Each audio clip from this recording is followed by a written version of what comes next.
May question yung subscriber natin na paano daw ba ma-dismiss ang kaso. Nag-comment siya doon sa video natin about bench warrants sa isang criminal case. So, I assume na ang kaso na tinutukoy niya ay ang kasong kriminal o criminal case. No? Well, ang criminal case kasi goes through two stages yan. Unang stage, yung determination of probable cause, and yung second stage ay yung trial na sa judicial proper. Yung determination ng probable cause, yan yung stage na dumadaan yan sa fiscal, sa prosecutor, yung kaso para malaman kung kasampa-sampa ba sa korte ang kasong kriminal laban sa isang akusado or sa isang respondent. No? Hindi pa siya akusado kung nasa fiscal pa lang ang kaso. Respondent pa lang siya. Ngayon, kung sa level ng fiscal,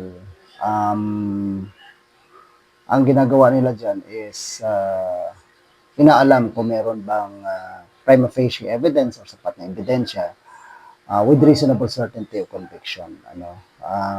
Yan na yung standard na ginagamit ngayon ng ating piskalya base sa DOJ Circular number 28 na nag-amenda doon sa rules on preliminary investigation. Ito ngayon, mas naging stricto na ang piskalya para bago maisampa ang kasong kriminal sa court. Kasi nga inahanap na yung reasonable certainty of conviction na mga ebidensya. Now, yung second stage, ito na yung sa court, sa trial, MTC man yan, or RTC, yan ang second stage na sinasabi natin. So, when we talk about dismissal, kung sa piskalya yan, i-dismiss ni piskal yung kaso kapag base sa determination ni piskal sa mga ebidensya, walang sapat na ebidensya para mapatunayan na dapat i-convict yung respondent base sa mga elemento na nakasaad sa krimen na pinag-uusapan sa ilalim ng ating Revised Penal Code or RPC. No? So, ang gagawin lang ni Piskal dyan, maglalagay siya ng kanyang decision sa dispositive portion, sasabihin niya na there is no prima facie evidence with reasonable certainty of conviction. So, dismiss ang kaso. Ngayon, kapag ang kaso naman ay nasa court na yan, MTC man o RTC, nadidismiss yan, depende sa sitwasyon. Kung halimbawa, if final ang criminal case, walang proper venue or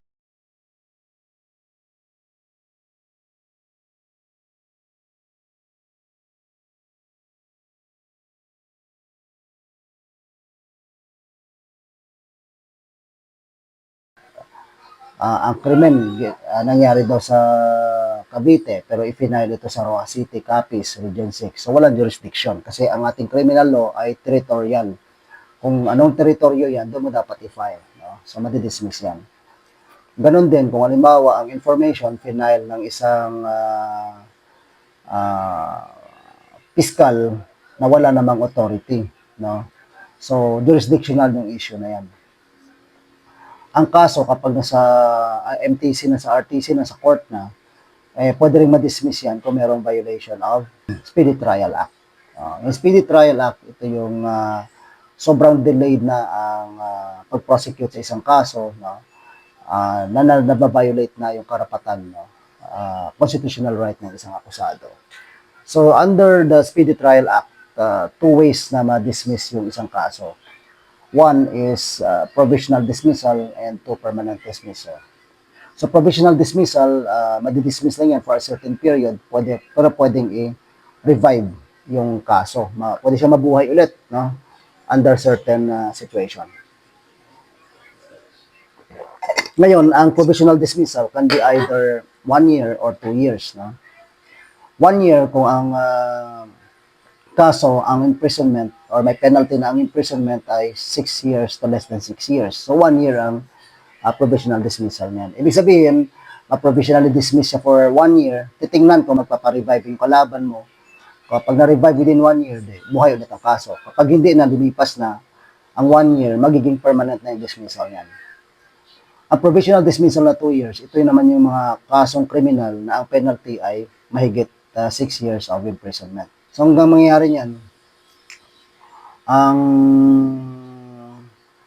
kaso, titingnan kung magre-revive yung nagrereklamo sa iyo sa loob ng 2 taon. Kapag wala naman, then after 2 years, magkakaroon ng permanent dismissal yung kaso mo. Another way na ma-dismiss yung kaso kapag meron double jeopardy. So, halimbawa, na-filean ka ng criminal case dati, tapos na-dismiss naman, asar na talaga sa iyo yung nagrereklamo, nag-file siya ulit, ma-dismiss yan because of double jeopardy. So, generally, yun ang mga grounds for dismissal ng mga criminal case. So, take note, the fact na umayaw na yung nagrereklamo sa iyo, no, does not necessarily follow na madidismiss na ang kaso. May mga iba kasi na sanay sa labor case, na kapag umayaw na nagrereklamo, normally nagkakaroon na ng dismissal ng labor case kasi magsasign na sila ng release waiver and quick claim, probably mag-affidavit na yan, ano. So, yung mga ganun. That does not apply in a criminal case kasi kung ang kaso ay nasa court na, ang kalaban na dyan ay people of the Philippines. Ibig sabihin na nagreklamo na sa iyo dyan ay ang buong sambayan ng Pilipino. Yung private complainant, yung nagsampa ng demanda sa iyo, nagiging witness na lang yan sa isang criminal case. Ano? So, hindi yan basta-basta na dismiss simply because umatras yung nagreklamo sa iyo. Titingnan pa talaga yan. So, halimbawa, A versus B, homicide. Diba? Nagkabayaran na si B, no? Ano na ng affidavit of desistance, etc. So, kahit na ganun, does not necessarily mean na magkakaroon ng dismissal ng kaso. Kasi hindi na yung si B yung kalaban kundi si people of the Philippines na. So, buong sambayan ng Pilipino ang kalaban mo, hindi yan basta-basta madidismiss. No? Pero kung halimbawa, wala naman ang nagte-testify, hindi na na-prosecute kasi hindi lagi pumupunta, hindi lagi nag-appear sa hearing, nagreklamo, pwedeng ma-dismiss yan because of violation of the Speedy Trial Act. So guys, I hope you learned something from this video. Sa nagtanong sa atin, if there's anything na gusto mo pang ma-clarify, let me know. Mag-comment ka na lang or mag-message ka sa akin. And yung iba pa, may gusto pa kayo malaman, then drop me a comment. No? And again, thank you for watching and I hope to see you in my next videos. God bless.